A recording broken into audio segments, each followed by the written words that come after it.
Ladies and gentlemen, boys and girls, this is Dak908, aka the Dig Dug himself, Monster Hunters and Monster Honeys. Welcome back to another video, and today we're looking at the Teostra or Teostra. I call it Teostra. I've been calling it Teostra for like a million years, so I'm just gonna call it Teo. But here we are with, honestly, one of my favorite Elder Dragons. Truth be told, dead serious. I mean, if it really came down to it, out of all the Elder Dragons out there, he just seems, in my opinion, to be the most like Elder Dragony, if that makes any sense. He's one of the top in those regards. But by that I mean he seems as if he's like a rare kind of Pokemon. When you see him, he's proud, he's regal, he's sophisticated. Like, you look at him and he just brims with power. Like, outside of other Elder Dragons, it's all creepy and like super ominous looking. He's the most non-ominous. Like, I guess the fact that it's like half lion or something like that, you know, he has the mane, he just looks that way. I mean, that's just how I feel about him. But anyway, regardless, so we're talking about Teostra today, and I will say right off the rip, really solid fight. Not too bad. I really like what they did with the fight. I've always kind of liked Teostra. The issue that I had with him though is that his zero frame, yes, zero frame, bro. I mean, like, it started, like, the attack came up before he even started moving, frame charges. And those were really annoying. Granted, in this game we don't really see those too often. He will do the charge, but they added a little, you know, you can kind of tell when he's about to do it, just a little bit, you know, not too much to where he kind of, you know, it makes an attack that's completely useless, but you can still see the attack kind of come out, which is really cool, because a lot of times people get really frustrated with Teostra because simply, well, Teostra rather, whatever. There I go, I said it's Teo, but now I'm over Teo, whatever. Teostra, they got mad with him because he would do that, and a lot of people carp because of it. And a real huge issue for a lot of people were the 140 guild quests back in Monster Hunter 4 Ultimate. Those were really annoying when it came to fighting him, because he would have that zero frame charge, so to speak. Regardless, that attack's been nerfed a little bit. Makes it a bit more manageable, I should say. Now, outside of that, most of his attacks are still here. He still has a supernova. I am not 100% sure if it's still on the same, you know, number scale. We had to count, like, what was it, like 110 seconds after he became enraged. I'm pretty sure that's still a thing, because that's been a very big staple to his character. What is this? I don't know. Anyway, he would do that, and it would almost always kill anyone in the vicinity. It may be due in part that I do not come to fight him outside of Urigan armor. But when he hit me with the supernova, not that big of a deal. I mean, yeah, it hurt a lot. Probably 70% health or something like that. But before, he would hit you with the, I want to say it's the G rank thing. He would hit you with the supernova, and then you would instantly get stunned.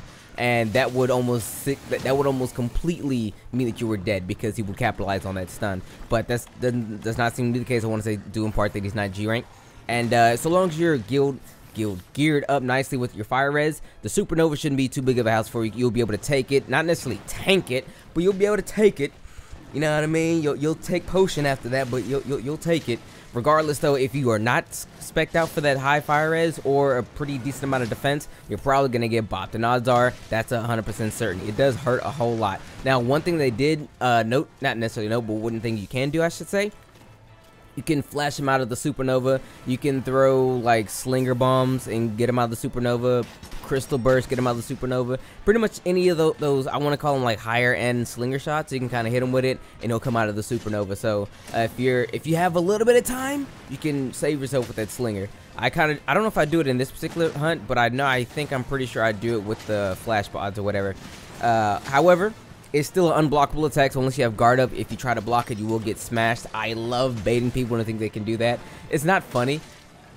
It's funny.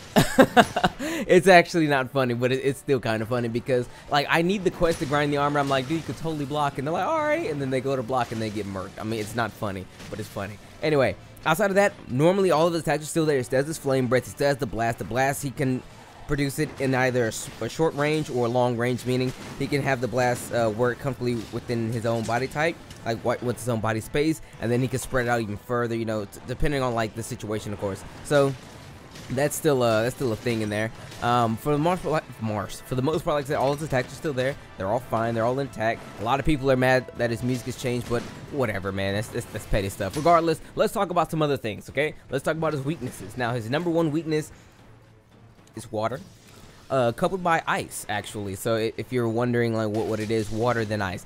Honestly though, if you're fighting for your first time, you kind of want to go in with your dragon seal weapons, so that way if you can get enough dragon into him, or use the dragon seal enough on him, he'll dragon seal, elder seal, whatever it's called, he'll his flame aura around his body, because when he gets mad, he develops this flame aura, and then if you're in the flame aura, it's almost as if you're standing in lava the entire time, making it a little hard for close range attackers to actually do good against them. Now outside of that, if you're close range, you can actually do very well against him. It's not that big of a deal. It's really not that difficult. If you ever fought Teostra before, it's kind of the same hunt. But if you're not 100% certain about how to fight the guy, if you're adept with some range weapons, go for it. He can almost never really do any harm when you have a bow. He can leap very far, but that's honestly about it.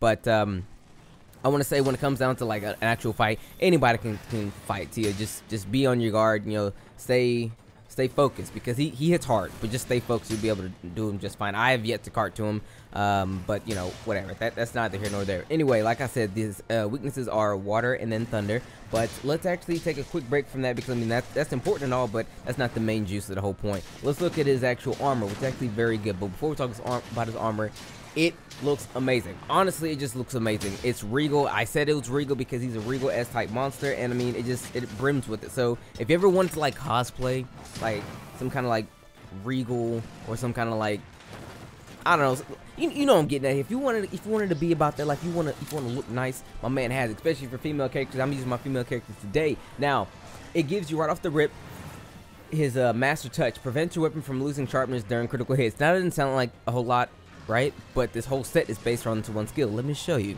Latent power +5. All the way at the bottom, while active, increases affinity by 50% and reduces stamina depletion by 50%. So remember that Teostra technique up there, the set skill. Sharpness doesn't go down with critical hits. Well, now your critical hit is like 50, so long as your latent power is active. Now, and actually, as it gets active, well, how to activate it, you just take hits. Honestly, you take a couple of hits, and after a while, boom, you're good to go, and it'll be active. Then you get weakness exploit 3. Attack to hit weak spots have a 50% increased affinity. So let's say you knock a monster down on his face and you're hitting him in the head, and you have latent power and weakness exploit active. That's 100% affinity. Granted, your weapon is an actual negative affinity based weapon. So let's say it's like 0 affinity, and then when you get those stacks in there, those two ability stacks, you will not lose sharpness so long as you hit him in the head. And you're going to do a great deal of damage if you hit him in the head. So let's say you couple all that with a blast-based weapon, with your blast attack +3, you're going to be doing a pretty significant amount of damage, truth be told. What I did was I made a switch axe, which is a glorious-looking switch axe. By far the most beautiful weapon I've seen in years. I was doing some real good damage on some Kush. We killed that Kush in like 4 minutes. It was two people, me and a friend. We were doing the same thing. When we knocked him on his face, we just went to town on his forehead, you know what I mean? And we killed him in like 4 minutes. That was amazing, honestly. But that's that. And lastly, if you're a ranged person, you have special ammo boost, increase the power of your bow gun, special ammo, your dragon piercer if you're a bow. So that's really dope. So I mean, the skills aren't superb, but honestly, if you can break it down, if you have a good time, you can actually really utilize a lot that actually has to offer, especially the latent power weakness exploit kind of deal. Blast attack is kind of nah, you kind of go without that. But I would think that the set skill and the 2 skills, the latent power and the weakness exploit, if you can kind of get a build based around that particular way of play, you can be doing some pretty good damage. And I can see myself taking this set, mixing it with a couple of different parts, at least having 3 parts from the Teostra, that way I can actually get the Teostra technique, and then doing a couple other things with some decorations or whatever. You have a phenomenal set. But that's that. Like I said, his weapons are also really cool. They're kind of the best blast weapons in the game. I say kinda, because Zor Magdaros is also a blast, and then you also have you have Basil Goose, and it really depends on the weapon, honestly. Like as you look, like this particular weapon category, it works better with like Zor Magdaros than it does with like Teostra or something like that. In a lot of cases, those 3 monsters, they all have blast, and they will all not all have that particular weapon. So for instance, Teo does not have a lance, but Basil Goose does.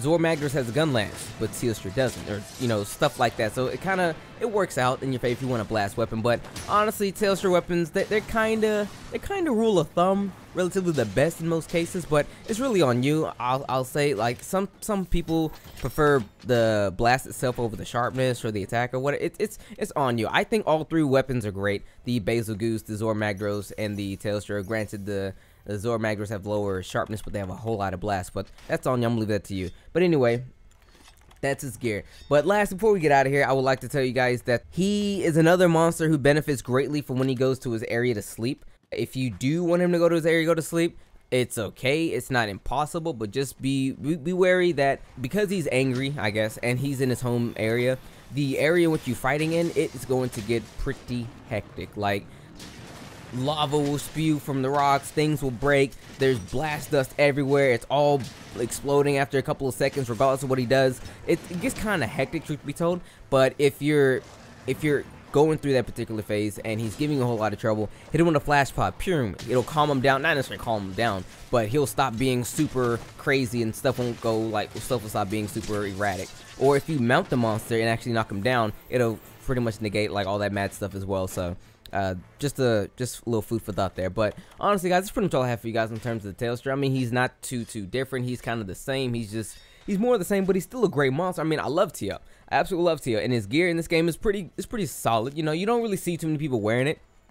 We've been using his weapons for the most part, but you know, hey, it's good stuff. I'm gonna be using. I'm trying to see what I can come up with some of his gear, you know, because I mean the meta is cool and all, but you know, your boy got to go against the meta. I always got to go against the grain, so I kind of want to develop my own meta. I'm gonna probably start using some Teostra stuff, maybe some Kush parts or whatever, but that's stuff for like way later. But regardless, he's a good monster. He's a good fight. The equipment is good. It's just good all day. Then again, that's pretty much par for the course when it comes to any Elder Dragon. You can just pretty much pick them and grab all their stuff and run to the house with it because it's all good. Teo's no exception. But lastly, with that said, that's all I really have for you guys today. Hope you enjoyed the video. I mean, I kind of fanboyed him a bit. I'm not gonna lie, I did fanboy my man Teo here, but it is what it is. Tomorrow we're gonna see Kush. I know I said in the last video I said we were gonna do Kush first, but I want to do Teo first because, you know, I kind of like my man a little bit, and plus I kind of want to leave this Kush video for last because it's a doozy. It's a terrible video, I'll admit. It was a bad one. I was not prepared to fight Kush. Needless to say, I was not. And I'm only keeping the video because I feel as if it's a good example on how to not necessarily fight him, but how a lot of people might probably face him if they're facing him for the first time. We're a little confused and he's going really nuts, but you persevere and you still overcome. But yes, I'll talk to y'all later. It's been your boy Dak908, aka the Dig Dug himself. Enjoy the rest of the video, and I'll see you later. See you then, I should say. Peace.